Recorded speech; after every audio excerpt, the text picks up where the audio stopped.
ago, we kind of started the discussion of doing an exhibition, but as life does, a curveball was thrown Charmaine's way and we lost Barbara, Charmaine's mum. So a lot of emotions were kind of felt through those periods, and I think through the process of building this exhibition together, Charmaine used that to heal and to really process, I guess, the grief that went along with Barbara. And what we kind of saw as an output of that is this explosion of creativity, innovation, and just the way that Charmaine elevated her storytelling through her art. And that's how we've landed here today with this beautiful exhibition. So it's so much more than labour of love. It's filled with emotion, this room, and healing, and a way that Charmaine's been able to articulate that process and arrive to today. So on that note, I'd like to acknowledge the traditional owners of the land that we're gathering on today, and we pay our respect to those elders past, present, and emerging. So on that note, I'll pass it over to Charmaine. Okay. Well, I'd like to thank Kate, Owen, Gallery, Jennifer and Dad, and also for giving me this opportunity to share my work with everybody, and to be so patient with me, because it did take a while, a little bit long. But like Jack said, I had to heal.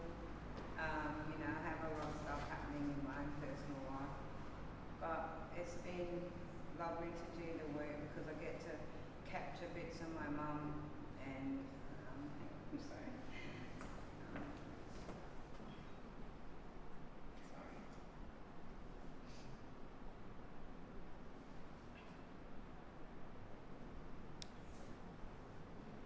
And put elements of her into my artwork, so it feels like she's still with me. Yeah, then I get to share still and keep my mum's name and bits of her life through my artwork as well, to continue her story, and I'm really happy for that, and thank you for your patience.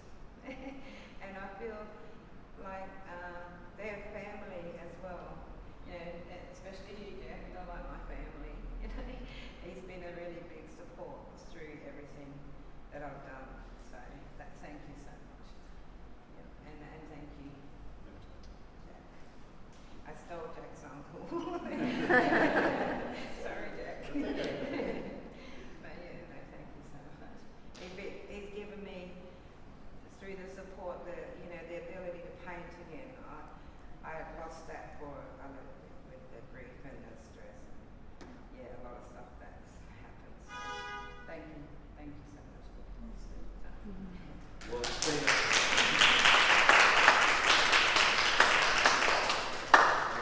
words not used very, very often, team effort, but it really has been. So I don't know how many workshops Charmaine and I run up in Alice Springs together and talked about, and where did Charmaine want to go with this, and how also did she also want to acknowledge the impact and capture the impact of her mother on her life and her art and her family's art.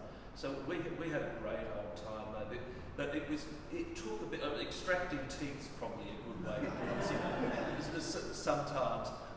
But what was a really wonderful part about it is we decided really, really early on. It's like, okay, Charmaine actually possesses lots and lots of styles, but she's known, much like Barbara was known for the grass seed. Charmaine's really known for the mini-esque, so her grandmother Minnie Pwerle's style, but she possesses many variations of that. Plus, there were lots and lots of new stories to be told. So we went through a process of teasing out what was that going to be, and then how was that story going to manifest itself? How did she want to put her obviously personal mark on it and bring people on the journey with her? I think a really, really good one there, which was the first one, not the pink one there, was the Women's Business Old Time Way over here. Now, that was done very, very shortly after Barbara's death, and Charmaine's always said, so we put that, so Barbara passed away in January 23. We put that aside since then. That was the first painting of that story that Charmaine did after Barbara's death, and she always said to me she felt that Barbara was with her the whole way. So the room's actually full of, as Charmaine said and Jack said, very, very special paintings and paintings close to Charmaine. So if you imagine, this hasn't been slapped out in the last 6 months. It's a 3-year building process to arrive at this room and many, many other wonderful artwork. So yeah, it's pretty special, for both of us, I think, and for nephew Jack, etc., and the gallery.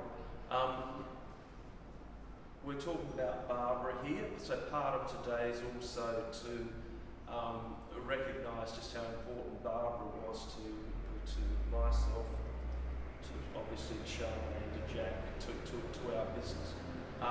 We've named this part of the gallery, which opened in 2020. No, it was all COVID. It was 2020, believe it or not. But anyway, so we've named this the Barbara Weir wing. Yeah. Just to acknowledge her massive importance to us as Kate Owen Gallery, what she helped us with as a business, with her wisdom, her insights. It was really, really extraordinary. And for many years, I mean, Jack now sits on the board of the Aboriginal Art Association of Australia. I sat on the board. I was president for years, and she was my wingman. Not a white person, an Aboriginal person was my wingman. She was the woman that I relied on to give me reliable insights into Aboriginal culture, but also into Aboriginal culture and what she saw as a practical way. Because Barbara, when she taught you kids that I know, was very, very proud of the fact that she was Aboriginal, but she was also very proud of the fact that she was white. And she taught her children is you be proud of both parts of your heritage. I don't want to be hearing bad things about white fellas, and I don't want to be hearing bad things about Aboriginal people either. Be proud. And that sort of wisdom she brought to the Aboriginal Art Association. And that association is really been a very, very important part of building a better industry. She was our first Indigenous patron and still the only Indigenous patron of the association. There's only 2 patrons, Adrian Newstead, who set it up 20 odd years ago, and Barbara. She was that important to not only us, but also to the industry. And she's a bloody good woman too. She was just a good human being. She was tough, heavens above. The Barneys we had, over the years, etc. But there was a lot of respect that went both ways, and we learned from each other, and that's been, talking about myself just personally for me, that's been an enormous part of my learning. Yeah, as like, okay, how do I become a better art dealer? And not about how do I get better art, but become a better art dealer by understanding better what I'm dealing with. To understand better better and better ways to interact with Aboriginal. That's just some of the things that Barbara has done for me, for our business, for her family, and for our industry. So, on that note, we could declare it together. Yeah. The Barbara Weir wing of Kate Owen Gallery.